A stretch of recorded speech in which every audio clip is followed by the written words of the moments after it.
Rosenheim, Keimzelle des Bayerischen. Punk.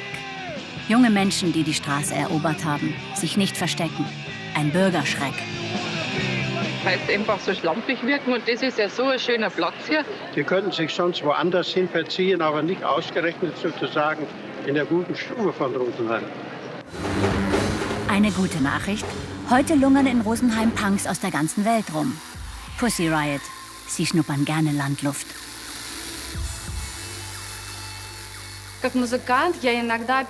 Als Musikerin bin ich manchmal nervös, wenn die Veranstaltungsorte zu klein sind oder nicht so viele Leute kommen.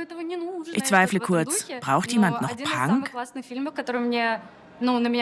Aber dann denke ich an einen meiner Lieblingsfilme über britische Bands, die kleine Konzerte gespielt haben. Und alle, die dabei waren, danach selbst legendäre Musikerinnen und Musiker geworden sind. Großbritannien hat dem Punk einen markanten Look gegeben. Als die Geburtsstätte gilt aber dieser Club hier, das CBGB in New York. Da waren wir, sind davor gestanden und haben irgendwie rumgepostet und Fotos gemacht. Könnte sogar sein, dass du diese Jacke damals anhattest. Die habe ich von dir irgendwie mal Nee, ich hatte irgend so eine Flammenjacke an. Das war damals cool irgendwie mit so Flammen hier. Pilgerstätte, auch für Rosenheim-Punks. Aber ich glaube, die Geburtsstätte des Punk ist eher die Vetternwirtschaft in unserem Kosmos. Die Vetternwirtschaft. 18 junge Menschen gründen 1980 den Kulturverein. Experimentierfreude.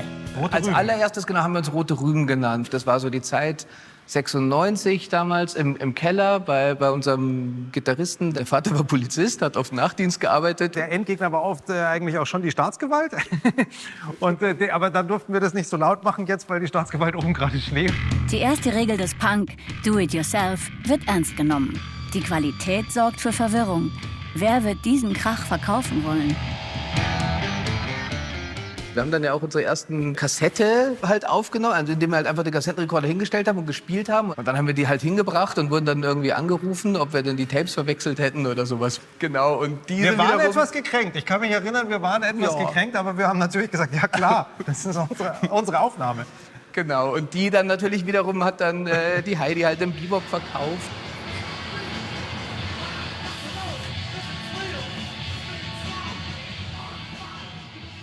Ja, natürlich, an den Stefan erinnere ich mich auch sehr gut. Beim Punk muss man keine bestimmte Qualität erreichen. Das ist ja auch, was die Slits eindeutig formuliert haben, du musst nichts können. Ist vielleicht sogar manchmal besser, wenn du nichts kannst. Sondern schrei einfach deinen Unmut raus. Und wo man vielleicht auch gar nicht unbedingt eine Bühne braucht, um irgendwas darzustellen. Wenn man jetzt gerade Pussy Riot anschaut, da war irgendeine Straße in Moskau, war die Bühne. Oder der Rote Platz. Pussy Riot hat nie gelernt zu singen. Das haben wir nie gebraucht. Wir haben geschrien.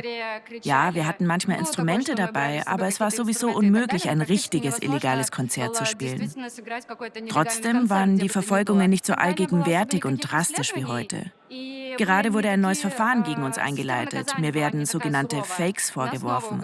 Also die Verbreitung von Falschinformationen über die Armee für den Song Mama, sehe nicht fern.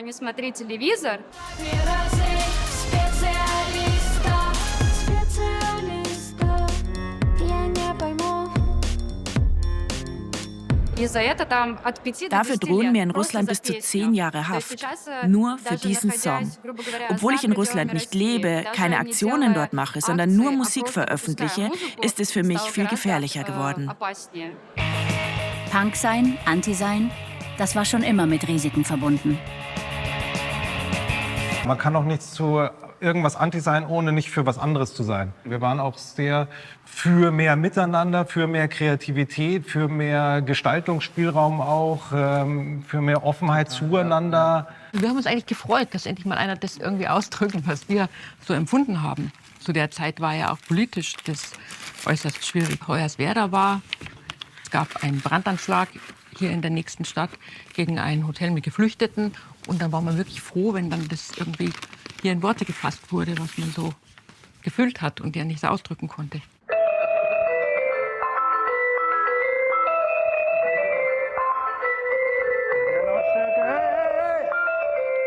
Und der Lautstärke ist es auch Punk. Punk als Haltung oder Subkultur wird es weiterhin geben, weil er gebraucht wird.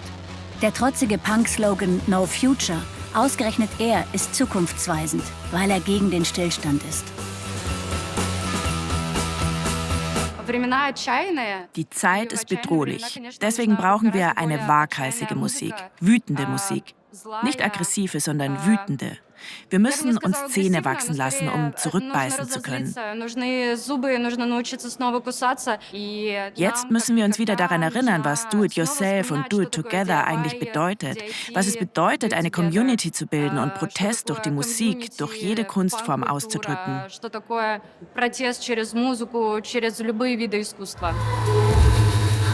Punks versprechen nichts und liefern doch den richtigen Soundtrack für die bedrohte Gegenwart.